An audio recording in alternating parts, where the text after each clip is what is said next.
بسم اللہ الرحمن الرحیم۔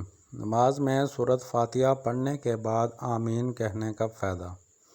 حضرت ابو ہریرہ رضی اللہ تعالیٰ عنہ روایت کرتے ہیں کہ رسول اللہ صلی اللہ علیہ وآلہ وسلم نے فرمایا، جب امام آمین کہے تو تم بھی آمین کہو، کیونکہ جس کی آمین فرشتوں کی آمین کے مقرب ہوگی تو اس کے پچھلے گناہ معاف کر دیے جائیں گے۔ جب امام غیر المغضوب علیہم ولا الضالین کہے تو تم بھی آمین کہو، اللہ تمہاری دعا قبول کرے گا۔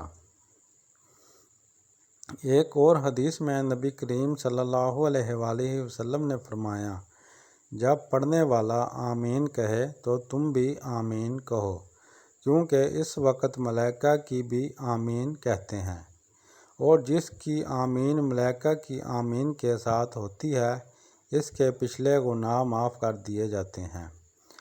آمین کے بارے میں درست بات یہ ہے کہ لفظ آمین ایک دعا ہے جس کے معنی ہے، اے اللہ تو قبول فرما۔ نماز میں سورۃ فاتحہ کے بعد آمین بلا اتفاق مسنون ہے، کیونکہ سورۃ فاتحہ دعا بھی ہے، اور دعا کے متعلق آپ سے دو اور حدیثیں بیان کرتا ہوں۔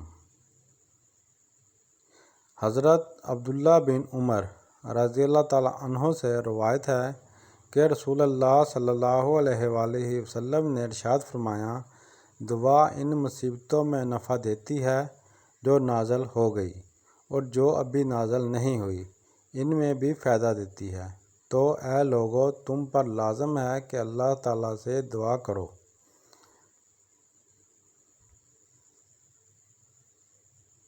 حضرت ابو ہریرہ رضی اللہ تعالیٰ عنہ سے روایت ہے کہ رسول اللہ صلی اللہ علیہ وآلہ وسلم نے ارشاد فرمایا، جو آدمی اللہ تعالیٰ سے سوال نہ کرے تو اللہ تعالیٰ اس پر غضب فرماتے ہیں۔ اگر ویڈیو اچھی لگی ہو تو چینل سبسکرائب کریں اور اس ویڈیو کو صدقہ جاریہ سمجھ کر آگے شیئر کریں۔ اللہ آپ سب کا حامی و ناصر۔